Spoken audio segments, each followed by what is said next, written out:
government's strong commitment. Thank you very much for the opportunity given. माननीय सदस्यगण, जो भी budget पर अपना लिखित भाषण देना चाहते हैं वे सभा पटल पर दे सकते हैं। माननीय सदस्य श्री अखिलेश यादव जी।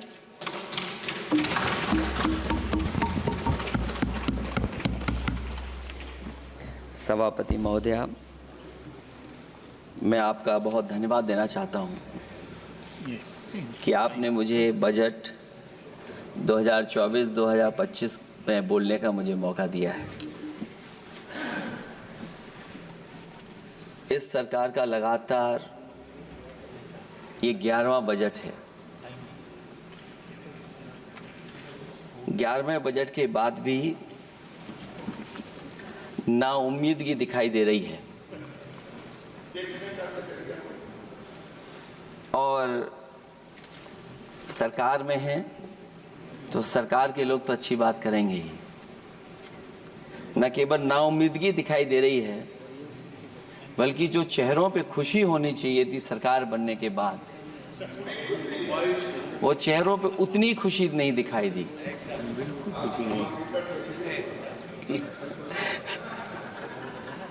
ये 11वें बजट में बेरोजगारों के लिए, युवाओं के लिए, गांव के लिए और उनकी तकलीफ परेशानी का जो मुद्दा है वो 9-2-11 दिखाई दे रहा है मुझे। महंगाई में घर चलाना, बच्चों को पढ़ाना और घर के बड़े बुजुर्गों की दवा इलाज से लेकर के महंगाई का जो सामना करना पड़ रहा है, ये बातें परिवार वाले बखूबी जानते हैं।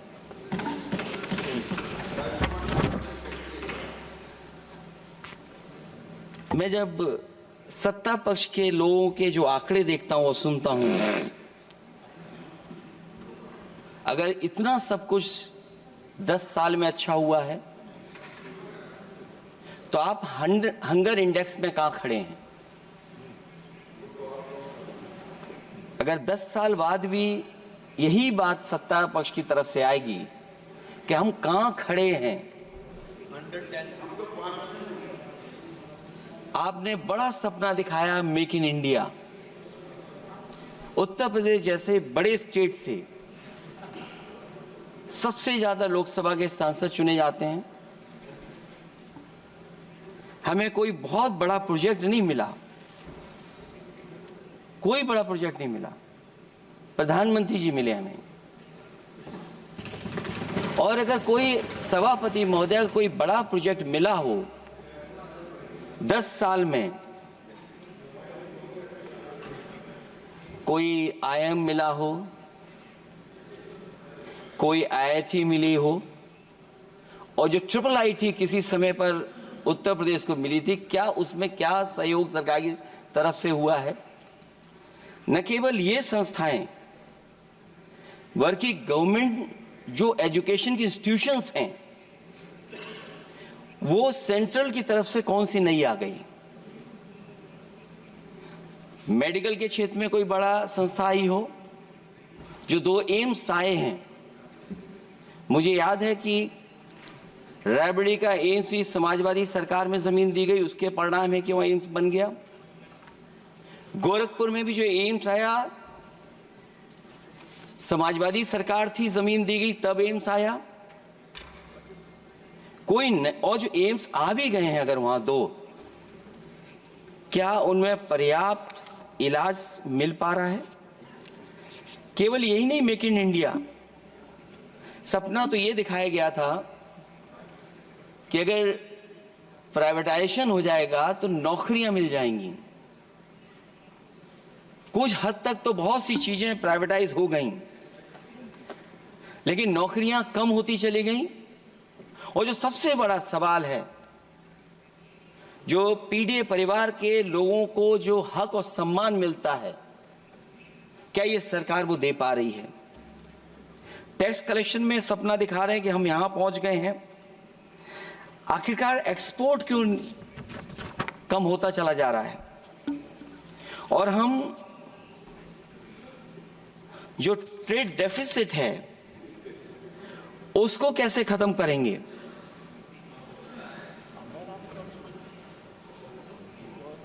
दस साल में अगर हम वहीं के वहीं खड़े हैं और कोई ऐसा कुछ न दिख रहा हो और परिणाम जो रिजल्ट आए हैं यूपी के, उसमें दिखाई दे रहा है कि आपने कितना काम किया है। सभापति महोदय, अगर ये सब कुछ अच्छा किया होता तो क्या परिणाम ऐसे आए होते? जहां हारे ही नहीं हैं आप, सीटें ही कम नहीं हुई हैं।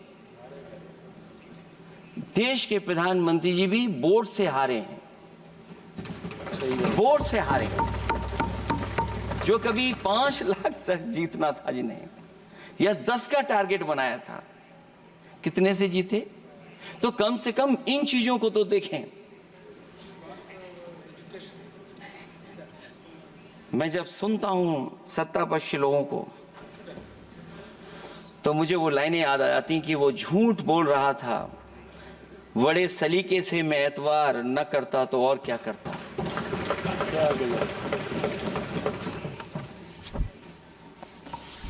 मुझे याद है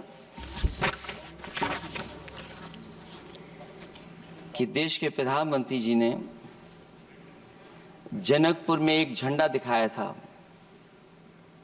और उस बस में 35 लोग बैठ करके अयोध्या आए थे। सभापति महोदय, उस समय भी मैंने मांग की थी कि जहां से जनकपुर से यात्रा शुरू हो रही है और अयोध्या तक बस से लोग आएंगे तो पता नहीं कितने घंटों में आएंगे। मैंने मांग की थी कि वहां से लेकर के अयोध्या तक एक्सप्रेस वे बनना चाहिए कि कम से कम जो जनकपुर से आए और अयोध्या दर्शन करने आ रहे हैं और बस से आ रहे हैं, कम से कम उनकी तकलीफ परेशानी तो कम होती। जो आप कहते हैं कि एफडीआई बहुत आया है, मैं अभी सुन रहा था, कहा कि टेलीफोन बनने लगे। टेलीफोन बन नहीं रहे हैं, मोबाइल बन नहीं रहे हैं। वो समाजवादी पार्टी के समय पर नोएडा में जो इंडस्ट्रियल पॉलिसी थी, इलेक्ट्रॉनिक पॉलिसी थी, उसके तहत आई थी। वो इंडस्ट्री जितनी आई है उस समय उस पॉलिसी के तहत आई और बन नहीं रहा है। मेक इन इंडिया नहीं हो रहा है। लेकिन जमीन किसने दी है? जमीन किसने दी थी उन लोगों को? बिना जमीन पर हवा में बना दो तो मैं आपका धन्यवाद दूंगा।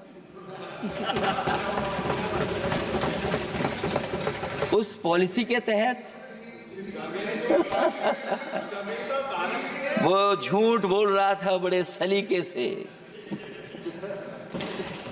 आप कह रहे हैं कि एफडीआई लाए हैं हम लोग। एफडीआई, अगर पूरे देश का हम एफडीआई देखें तो उत्तर प्रदेश को कितना एफडीआई मिला है? सभापति महोदय, अगर 1% से ज्यादा भी एफडीआई उत्तर प्रदेश को मिला हो तो बताइएगा आप। जो प्रोजेक्ट डिले हो रहे हैं, जिसकी वजह से कॉस्ट ओवररन हो रही है, उसका जिम्मेदार सभापति महोदय कौन है? डबल इंजन की सरकार है। लखनऊ में भी सरकार आपकी है, दिल्ली में भी सरकार आपकी है। आखिरकार ऐसा क्यों हो रहा है? और आज ही जब सदन में सभापति महोदय हम लोग आए हैं तो एक और रेल एक्सीडेंट की खबर सुनी है। जब से ये सरकार आई है, रेल एक्सीडेंट्स और पेपर लीक में कंपटीशन चल रहा है कि कौन आगे जाएगा।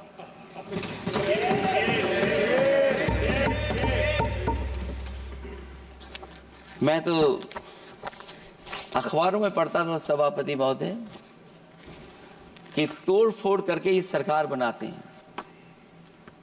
अभी एक सदस्य पिछली बार वो तोड़ फोड़ कर करके शायरी भी बनाने लगे हैं। जो प्रोजेक्ट और जिस प्रोजेक्ट के लिए प्रधानमंत्री जी एयरफोर्स का सबसे बड़ा हवाई जहाज हरकुलिस विमान लेकर के आए थे और वो सड़क पर उतरे थे, वो एक्सप्रेस वे पर उतरे थे। मैं समझता हूं सभापति महोदया, यहाँ जितने माननीय सदस्य हैं सब ने देखा होगा और सब ने निर्देश के अनुसार उस पर ट्वीट भी किया होगा। वो जो एक्सप्रेस वे अगर किसी ने बनाया था सभापति महोदय, जो डिजाइन, टेक्नोलॉजी का पार्ट, अलाइनमेंट, वो समाजवादियों की देन थी, वो आपकी देन नहीं थी। ये बात मैं इसलिए कह रहा हूं सभापति महोदया, क्योंकि इस बजट में सरकार चलाने के लिए आपने पैकेज दिया है। हमें कोई नाराजगी नहीं है पैकेज देने की, आप पैकेज और दीजिए। लेकिन अगर आप बक्सर से भागलपुर एक्सप्रेस वे बना रहे हैं तो आप उत्तर प्रदेश के पूर्वांचल एक्सप्रेस वे को क्यों नहीं जोड़ रहे हैं? और मैं तो कहूंगा आपसे कि केवल अगर आप 25 किलोमीटर जोड़ देंगे, जहां पूर्वांचल एक्सप्रेस वे रुक गया था, केवल 25 किलोमीटर आप जोड़ देंगे तो दूसरे काम को अपना जो बनाते हैं, आप ये कह पाएंगे कि दिल्ली से लेकर के आपने भागलपुर तक एक्सप्रेस वे दिया है। हाँ जी, वो अभी से नहीं, बहुत पहले से बन रहा है। बहुत पहले से बन रहा है। मैं ये नहीं कहना चाहता कि क्या दिया आपने, मैं ये कहता हूं कि अगर आप बक्सर से भागलपुर एक्सप्रेस वे दे रहे हैं केवल बिहार के लोगों को खुश करने के लिए, मैं उससे सहमत हूं कि आप बिहार की तरक्की के लिए एक्सप्रेस वे दें, लेकिन जो पखनपुरा, जो आखिरी गांव है जहां पर छूट गया है, वहां से आप क्यों नहीं जोड़ रहे हैं? और हमारे स्टेट के लिए आप कोई नया एक्सप्रेस वे क्यों नहीं दे रहे हैं? आप हमारे लिए क्यों नहीं दे रहे हैं एक नया एक्सप्रेस वे? आप दिल्ली के बजट से दे रहे हैं, आप यूपी अपने बजट से बना रहा है। आप बताइए कोई यूपी को आपने एक्सप्रेस वे दिया हो? कोई एक्सप्रेस वे नहीं दिया। और मैं तो कहूंगा, और याद दिलाइएगा अपनी सरकार को, एक बुंदेलखंड एक्सप्रेस वे बना था, अभी बताएंगे आपको उसका भी। सभापति महोदय, एक बुंदेलखंड एक्सप्रेस वे दिया सरकार ने, उत्तर प्रदेश सरकार ने। वो दिल्ली के बजट का नहीं है। मैं मांग कर रहा हूं कि दिल्ली के बजट से कोई एक्सप्रेस वे मिलना चाहिए। जो बुंदेलखंड एक्सप्रेस वे दिया, प्रधानमंत्री जी उद्घाटन कर करके वापस लौटे। अब रिपेयर का पैसा कौन देगा? वो आज भी रिपेयर मांग रहा है। सभापति महोदय, कोई कल्पना कर सकता है कि नया एक्सप्रेस वे बना हो जिसका प्रधानमंत्री जी ने उद्घाटन किया हो, वो आज रिपेयर मांग रहा हो?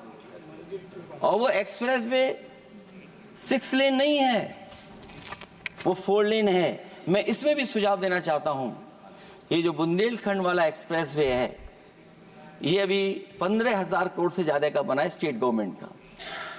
इसको मुनाफा नहीं हो रहा, टोल कलेक्शन नहीं है बहुत ज्यादा। इसको सतना से जोड़ दिया जाए और बुंदेलखंड जहां से शुरू हो रहा है हमारे डिस्ट्रिक्ट इटावा से कम उसको हरिद्वार तक ले जाना चाहिए। अगर हरिद्वार से लेकर के सतना लोग चले जाएंगे तो शायद बुंदेलखंड के लोगों को भी लाभ होगा। और सबसे बड़ी बात है सभापति महोदय, दिल्ली और लखनऊ मिलकर के उन एक्सप्रेस वे की सेफ्टी से और उसकी डिजाइन से खिलवाड़ कर रहे हैं। जो इंडियन रोड कांग्रेस कहती है, जो डॉक्यूमेंट कहता है, वो ये कहता है कि मीडियन सड़क का 12 मीटर से लेकर के 14 मीटर होना चाहिए। आप जाकर के देख के आइए, जो पूर्वांचल वाला बना है उसका मीडियन कितना है? क्या भविष्य में आपने चलने वालों की सेफ्टी के साथ खिलवाड़ की है कि नहीं की है? ये आपको विचार करना पड़ेगा। जिस समय लद्दाख और चीन को लेकर के सवाल उठा था सभापति महोदय, उस समय पॉलिटिकल पार्टी से सुझाव मांगे गए थे और सुझाव ये मांगे गए थे कि आप क्या सुझाव देना चाहते हैं। तो उस समय जो सुझाव समाजवादी पार्टी ने दिया था, वो सुझाव ये था कि लिपू लेक से लेकर के आपके ग्वालियर तक 6 लेन हाईवे बनना चाहिए। कभी जरूरत पड़ने पर सीमाओं पर हमारी फौज का आना जाना जल्दी हो जाए। और मुझे याद है, जो अखबारों में मैंने पढ़ा था, सरकार ने उसको स्वीकार कर लिया था कि 6 लेन हाईवे बनेगा वो। लेकिन जब टेंडर की बात आई तो सुनने में आया कि वो 4 लेन बनने जा रहा है। और अभी जब वो काम हो रहा है, जब काम मैंने दोबारा उसको देखा तो पता लगा कि डबल लेन पेव शोल्डर बन रहा है। सोचिए कहां 6 लेन बनाने की बात थी, आप डबल लेन पेव शोल्डर बना रहे हैं। और पता नहीं कौन उस हाईवे को डिजाइन किसने किया है डिजाइन, कि जितने भी कस्बे उसके आसपास पड़ रहे हैं, कस्बे वाले अब नाला कहां से बनाएं, घर ऊंचा करें कि सड़क को तोड़ें। बहुत सारे कस्बों को वो समस्या के संकट में डाल दिया है सरकार ने।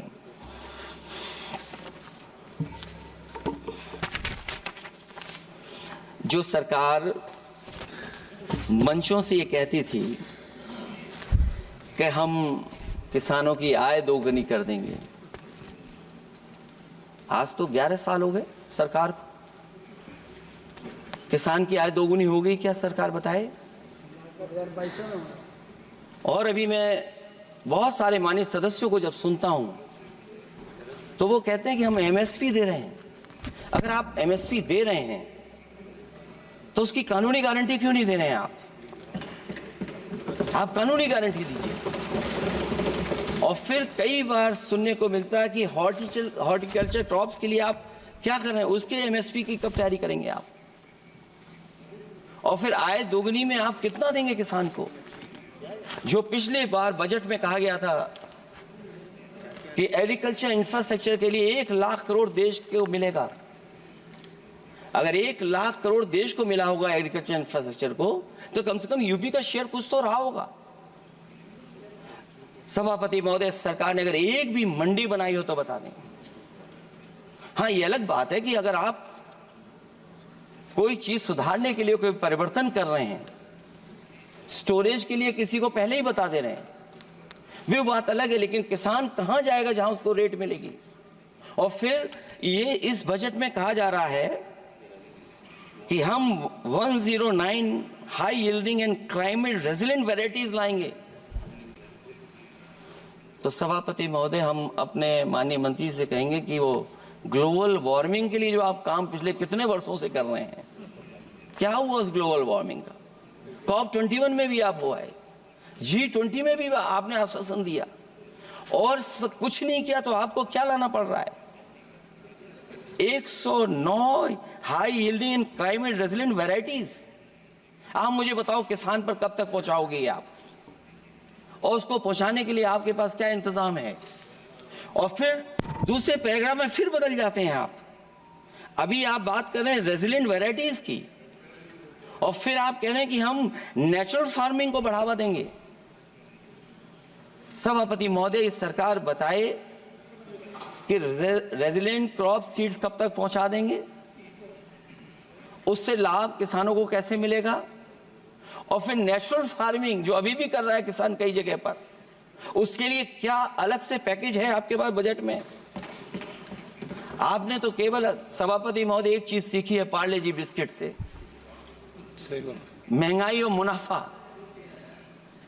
इस सरकार ने 10 साल में डीएपी की बोरी को, खाद की बोरी को छोटा कर दिया। इससे और ज्यादा छोटा मत करना आप। और आपने डीएपी, जब किसान डीएपी लेने गया तो सरकार ने कहा कि बिना नैनो यूरिया के आप नहीं मिलेगा आपको। मैं सरकार से जानना चाहता हूं कि नैनो यूरिया से क्या लाभ पहुंचा है किसानों को, ये बताइए। नैनो यूरिया से क्या लाभ पहुंचा है सरकार बताए।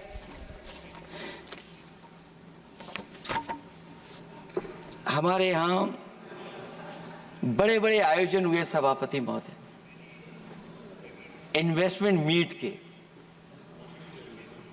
बड़े बड़े आयोजन हुए इन्वेस्टमेंट मीट के, और 5 लाख करोड़ के एमओयू साइन हो गए, 5 लाख करोड़ के। मैं ये सभापति महोदय, बजट हमारी क्या मदद कर रहा है उत्तर प्रदेश के उद्योग लाने के लिए? और ऐसे आयोजन हुए जिसमें देश के प्रधानमंत्री आए, देश के राष्ट्रपति आए, और देश के जितने बड़े उद्योगपति सब आए थे। लेकिन आज यूपी को क्या मिला वहां पर? किसानों के लिए एग्रीकल्चर सेक्टर में बड़े बड़े एमओयू हुए, लेकिन आज जमीन पर कुछ नहीं दिखाई दे रहा है।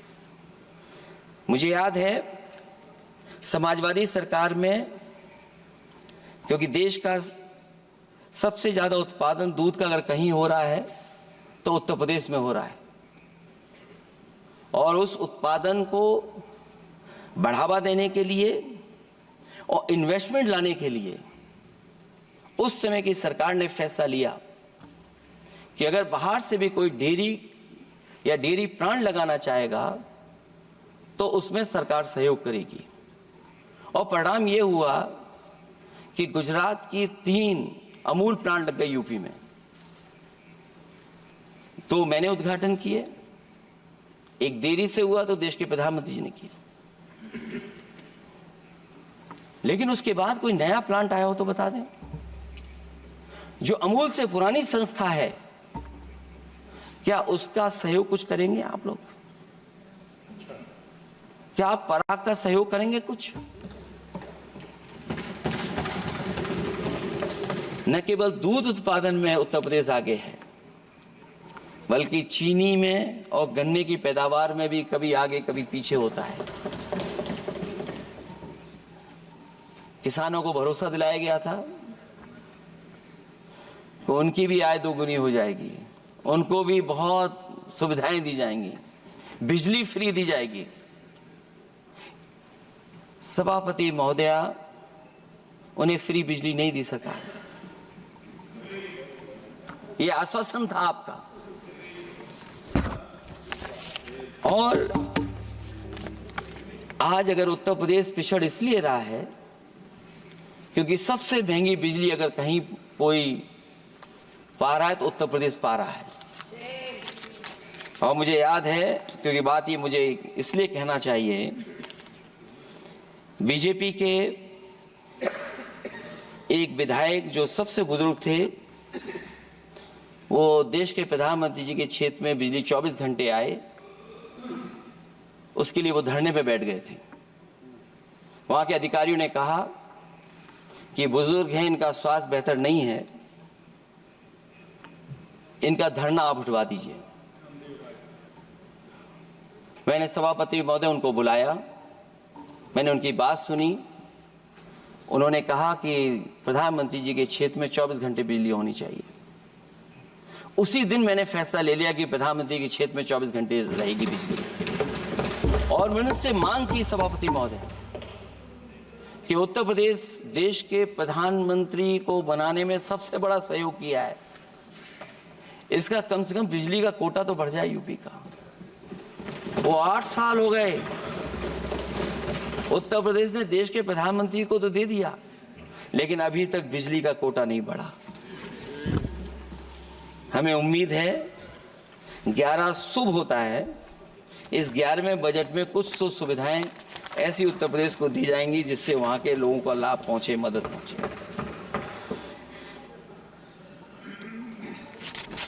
जहां किसान आत्महत्या कर रहा है, और पिछले 10 साल में सरकार जानती होगी कि कितने किसानों ने आत्महत्या की है, लाखों लाख किसान आत्महत्या कर चुके हैं। जहां किसान तकलीफ और परेशानी में है, वहीं सबसे ज्यादा अगर संकट किसी चीज पर आया तो वो नौकरी पर आया है, रोजगार पे आया है। जब सरकार का बजट मैं पढ़ता हूं तो जो स्कीम्स लाई जा रही हैं उसमें, क्या ये स्कीम नौजवान को पक्की नौकरी दिलाएगी? क्या इन स्कीम से 5,000 रुपए देकर के आप नौजवान का भविष्य बनाना चाहते हैं? आप क्या दे रहे हैं आप? और मुझे तो ये लगता है कि जो वर्क फोर्स आप बना रहे हैं ट्रेनिंग देकर के सरकार के पैसे से, अंतोगत्वा इनको भी एक्सप्लॉइट वही लोग करेंगे, उद्योगपति। आखिरकार जब इतनी टेक्निकल, इतनी ट्रेन फोर्स होगी, तो आप ये मुझे बताइए कि उसके भविष्य क्या होगा। अगर इतने बड़े पैमाने पे आप ट्रेनिंग करा रहे हो, सरकार का बजट उसमें खर्च हो रहा है, तो सभापति महोदय उनका भविष्य क्या होगा? 5 साल के बाद। और जो अग्निवीर वाली नौकरी है, सभापति महोदया, कोई भी नौजवान जो फौज के लिए तैयारी करता है वो कभी स्वीकार नहीं कर सकता। जब पहली बार ये स्कीम आई थी अग्निवीर, उस समय बड़े बड़े उद्योगपतियों से ट्वीट कराया गया था कि अग्निवीर से अच्छी कोई योजना नहीं है, इनको हम नौकरी दे देंगे, हम अपने यहां रख लेंगे। और शायद सरकार में बैठे लोगों को यह बात याद होगी, क्योंकि सरकार खुद स्वीकार करती है स्कीम ठीक नहीं है, तभी वो अपनी अपनी सरकारों से कह रहे हैं कि अग्निवीर वाले जो लौट करके आएंगे उन्हें कोटा दीजिए, आप नौकरी दीजिए।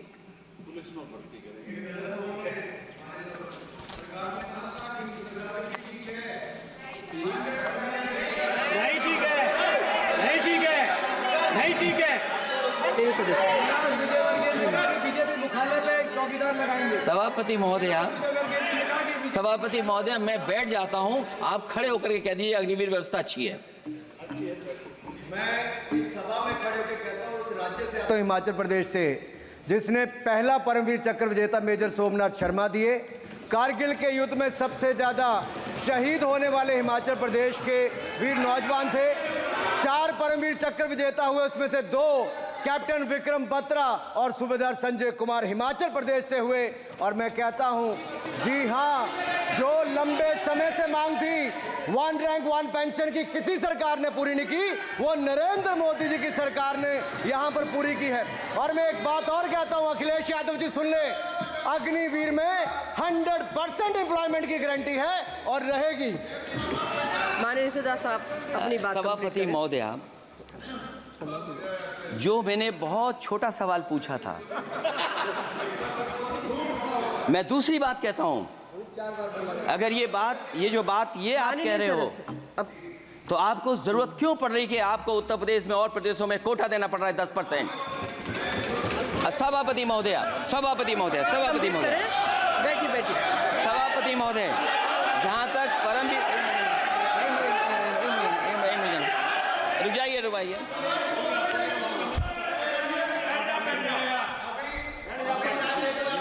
अरे सुनिए दो। माननीय सदस्य आप अपनी सभापति महोदया, चैल जानते हैं आप कहाँ हैं? चैल जानते हैं आप कहाँ हैं? कभी गए हो मिलिट्री स्कूल में? मैं खुद मिलिट्री स्कूल का पढ़ा हूँ। और आप परमवीर चक्र की बात कर रहे हो, तो हम भी तमाम नाम गिना सकते हैं। माननीय सदस्य से मैं आग्रह कर रही हूँ, आपस में चर्चा न करें। माननीय सदस्य, आप बजट पर बात करिए। सभापति महोदया, जी 1 मिनट से भी कम, मैं आपके सामने कहना चाहता हूं, ये तो केवल मिलिट्री स्कूल गए हैं। मैं आज भी टेरिटोरियल आर्मी के 124 रेजिमेंट में कैप्टन के रैंक पे अपनी सेवाएं दे रहा हूं। अखिलेश जी, केवल ज्ञान मत बांटिए। राहुल गांधी जी के साथ बैठकर अब वहां बुलाने का झूठ बोलने की आपको आदत पड़ गई। प्लीज बैठिए, प्लीज। माननीय सदस्य से मैं आग्रह कर रही हूं, आप अपनी बजट पर चर्चा करें। सभापति महोदया, आपका समय पूरा हो गया है, मैं प्लीज कंप्लीट करिए। सभापति महोदय, मैं इसलिए नहीं कह रहा, मैं क्या बात कहना चाहता हूँ, शायद मंत्री जी नहीं रहे इसलिए तकलीफ परेशानी ज्यादा है। और आप, अरे हमारा दर्द नहीं समझोगे, हम आपका दर्द चेहरे से पढ़ते हैं। अच्छा, दर्द मैं बताता हूँ। माननीय सदस्यों से मैं आग्रह कर रही हूँ, सभापति महोदया, दर्द मैं बताता हूँ। आप बजट पर चर्चा करिए। प्लीज बजट पर चर्चा करिए। दर्द मैं बताता हूँ, देखिए दर्द बात पहुंचेगी कि नहीं पहुंचेगी। सभापति महोदया, उत्तर प्रदेश से जब से हारे हैं तब से कोई नमस्कार नहीं कर रहा है। तकलीफ वो है आपको। कंप्लीट करिए। वो वीडियो हमने देखा है कि कोई किसी को नमस्कार नहीं कर रहा है, कोई किसी को देख नहीं रहा है। चलिए, धन्यवाद माननीय। और जो अपने आप को बहुत ताकतवर कहते थे आप अपने आप को, जिसने हराया उसको नहीं ये हटा पा रहे हैं। अब बात समझ में नहीं आई ना? माननीय जिसने हराया उसको नहीं हटा पा रहे। और अगर सभापति महोदय, अग्निवीर व्यवस्था समाजवादी लोग स्वीकार ही नहीं कर सकते। आप बजट पर पूरी अपनी बात रखिए। सभापति महोदया, अग्निवीर स्वीकार नहीं कर सकते। आप अपनी जब भी हम सत्ता में आएंगे, 1-2 साल, ये चलने वाली सरकार नहीं है, गिरने वाली सरकार है, याद रखना आप। माननीय सदस्य, और देखिए, आप क्यों नहीं समझ रहे हो? साइकिल हमारा चुनाव चिन्ह है, साइकिल ही आपको सरकार चलवा रही है। जिस दिन साइकिल हट गई, आप कहाँ बैठे मिलोगे? और दूसरे हमारे साथी हैं जो हमें लेकर के यहाँ लाए थे। माननीय हम यहाँ सदस्य, मैं छूट गए, आग्रह कर वो रही चले हूँ, गए वहाँ। कंप्लीट करिए। सभापति महोदय, मैं दो तीन बातें कहता हूँ यूपी को लेकर के मैं मांग करता हूँ। जी, कंप्लीट करिए आप। सभापति महोदय, चंबल एक्सप्रेसवे बनना चाहिए, क्योंकि देश का सबसे बड़ा एक्सप्रेसवे जो 1 लाख करोड़ का बना है वो दिल्ली मुंबई से है, और यूपी को क्यों नहीं जोड़ रहे हैं आप? गंगा को लेकर के सब चिंतित हैं। गंगा की सफाई अभी नहीं हुई है। जो बजट गया पता नहीं कहाँ चला गया, किसी को नहीं पता। जैसे पानी बहा वैसे ही बजट भी चला गया। दूसरा, क्योंकि मंत्री जी बैठे हैं, वो जानते होंगे मंत्री जी कि देश की सबसे अच्छी लाइन सफारी बनी है इटावा में, और उस लाइन सफारी को बनाने में हम लोगों को बहुत समय लगा, क्योंकि एक लाइन सफारी, एनिमल सफारी अगर बननी हो, उसको बनाने में बहुत टाइम लगता है, बहुत जगह से परमिशंस लेनी पड़ती हैं। हम लोगों को परमिशंस नहीं मिली, और क्योंकि वो प्रोजेक्ट अच्छा है, एशियाटिक लाइन्स की ब्रीडिंग शुरू हो गई वहाँ पर। ये सरकार इसलिए नहीं शुरू करना चाहती है क्योंकि वो समाजवादियों ने बनाई है। पहली बार देश में एशियाटिक लाइन्स पैदा हो रहे हैं। नहीं, वहाँ पर इटावा में पहली बार हो रहे हैं, और वो इसलिए नहीं शुरू कर रहे हैं। और वो शेर मैं बता दूं आपको, शेर आया था कि कोई और आया था, वो कहानी मैं नहीं पढ़ूंगा यहाँ पर, फिर मैं बोल दूंगा तो फिर कहोगे कि क्या बोल दिया मैंने, इसलिए मत बुलवाइए तो ही अच्छा है। कि कुछ तो धन्यवाद माननीय सदस्य, धन्यवाद। कुछ मत बुलवाइए मुझसे। सभापति महोदय, मैं ये कहना चाहता हूँ कि लाइन सफारी, एनिमल सफारी उस क्षेत्र की, यूपी की प्राइड है वो, कि पहली बार ब्रीडिंग सेंटर एशियाटिक वहाँ पर बन गया है। दिल्ली की सरकार और यूपी की सरकार मिलकर के उसको शुरू नहीं होने दे रही है। मुझे उम्मीद है कि उसको शुरू करवा देंगे आप। और आखिरी में मैं कहता हूँ, चलते चलते आप 2 लाइनें कहता हूँ। बुनियाद को नकार कर जो इमारतें उठाएंगे, हम भी देखते हैं वो किस मंजिल तक जाएंगे। धन्यवाद। बहुत बहुत